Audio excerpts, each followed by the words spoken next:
Donc, on va parler de l'initiation au monde des visions.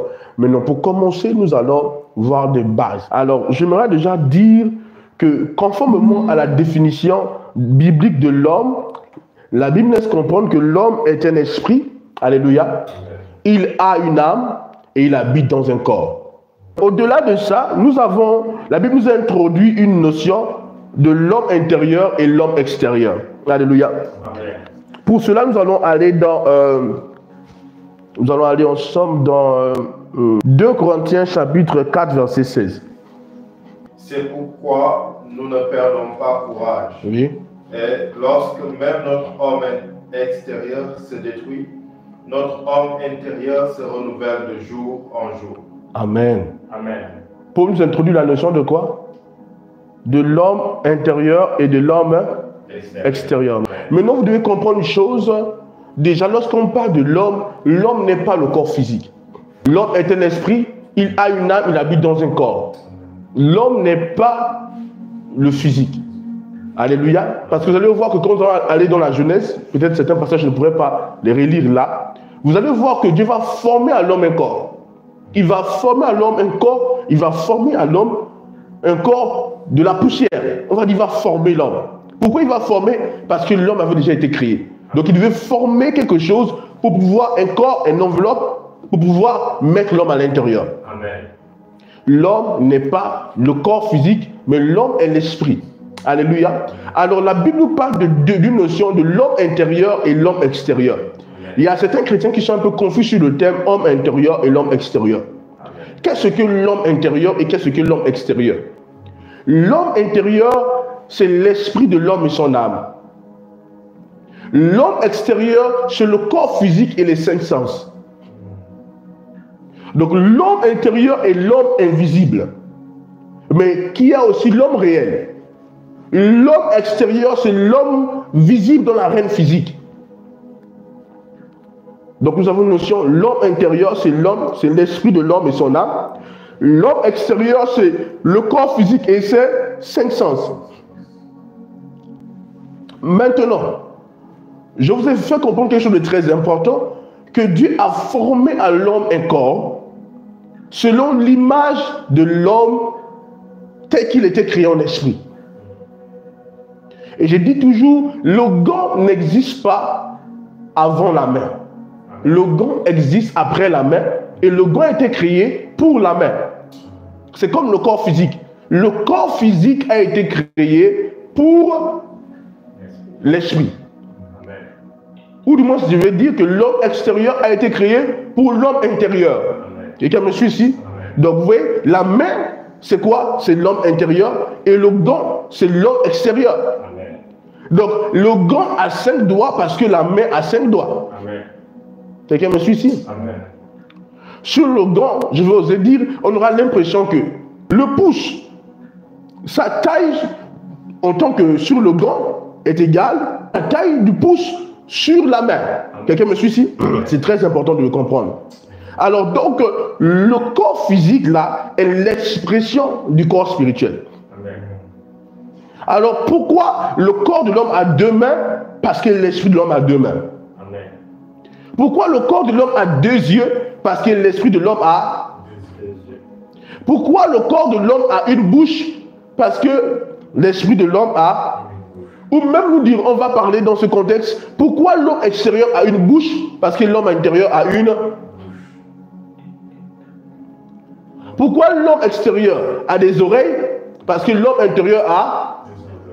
Quelqu'un me suit ici? Pourquoi donc tout ce que l'homme extérieur a n'est qu'en fonction de ce que l'homme intérieur est. Parce que l'homme extérieur est l'expression de l'homme intérieur. Quelqu'un me suit ici? Absolument, vous devez le comprendre. Amen.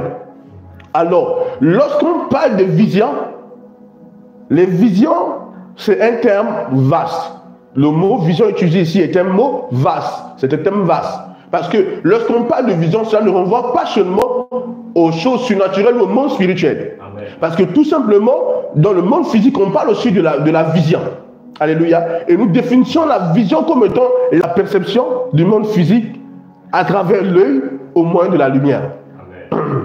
Alléluia. Amen. La lumière physique. De même aussi, la vision spirituelle peut se définir comme étant la perception du monde spirituel à travers les yeux spirituels au moyen de la lumière spirituelle. Je l'ai dit. Donc la vision spirituelle est quoi? Est la perception du monde spirituel à travers les yeux spirituels au moyen de la lumière spirituelle. Quelqu'un me suit ici? Donc c'est ça déjà de la vision. Donc je vous ai dit, il y a la vision dans le monde physique, et il y a la vision dans le monde spirituel. Maintenant vous devez comprendre une chose que, en fait, il n'y a pas de vision sans deux éléments. Il n'y a pas de vision sans l'œil et la lumière. Amen. De manière physique, mais aussi de manière spirituelle. Amen. Alléluia. Parce que quand nous allons aller plus loin, nous allons voir que Paul, dans Éphésiens chapitre 1, à partir du verset 16, on arrive au verset 18, il va dire, il prie afin que les yeux de leur cœur soient inondés de lumière. Alléluia. Parce que si les yeux de cœur ne sont pas inondés de lumière, il n'y a pas de vision. Alléluia. Amen. Dis gloire à Dieu, j'avance. Gloire à Dieu. Alors, ce soir, lorsque nous parlons de vision, nous n'allons pas certainement parler de la vision physique, nous allons parler de la vision spirituelle. Maintenant, en avançant, j'aimerais ouvrir une parenthèse très importante. L'homme, dans sa complétude, a trois types de vision. Quelqu'un me suit ici? Je dis quoi? L'homme, voilà, a trois types de vision. La vision physique, la vision spirituelle, mais aussi la vision de l'âme. Il est vrai que la vision de l'âme appartient à l'homme intérieur. Donc on peut dire que l'homme intérieur a deux types de vision. Et je vais m'expliquer. Vous voyez? Parce que la vision physique voit les choses physiques. La vision spirituelle voit le monde spirituel, mais aussi des choses qu'on nous habilite à voir. Quelqu'un me suit ici? Amen. Mais la vision de l'âme, qui est l'imagination, voit ce qu'on veut voir. Quelqu'un me suit ici? Absolument. Un chien dans le monde physique n'existe pas avec des ailes. Mais dans l'imagination, on peut voir un chien qui a des ailes. Alléluia. Donc la vision là, qui est l'imagination, qui est la vue de l'intelligence, la vue de l'âme, est raccordée aussi à l'homme intérieur. Quelqu'un me suit ici? Amen. Voilà. Et j'ai enseigné le dimanche que cette vision est d'une importance capitale parce que la vision de l'âme qui est l'imagination a le pouvoir du devenir. Parce qu'on ne peut pas devenir si on n'utilise pas la vision de l'âme. La vision de notre intelligence qui est l'imagination. Et j'ai pris l'exemple de Abraham.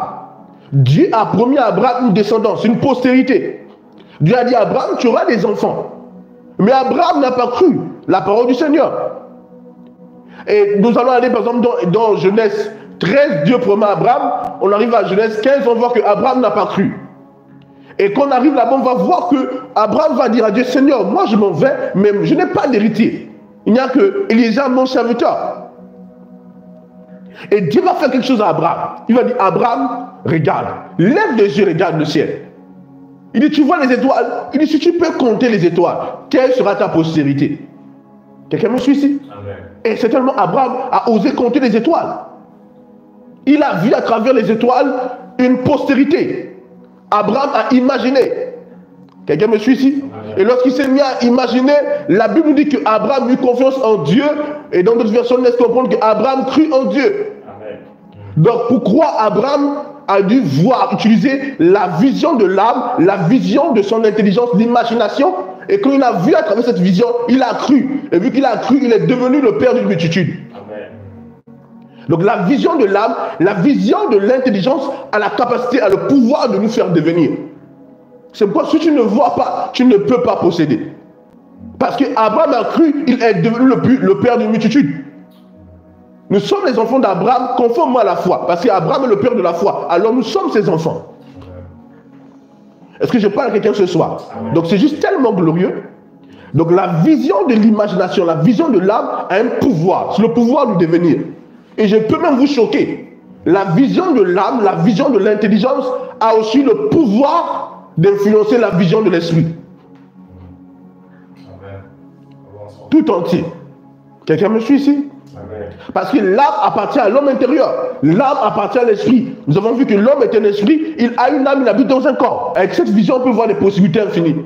Et je te demande, est-ce que tu as déjà vu un poisson rouge? Tu peut-être n'as pas vu, peut-être tu n'as pas vu un poisson rouge à travers les yeux physiques, mais tu as vu certainement où tu peux voir un poisson rouge à travers les yeux de ton imagination. C'est pourquoi quand j'enseigne sur la vue de l'imagination, la vision de l'imagination, je laisse comprendre qu'il n'y a rien qui n'existe dans le monde physique qui n'a pas d'abord été capturé à travers les yeux de l'imagination, les yeux de l'âme. La chaise, le téléphone, tout ce qui existe dans le monde physique a d'abord été attrapé dans la dimension de l'imagination. C'est la dimension de la création, la dimension des possibilités infinies.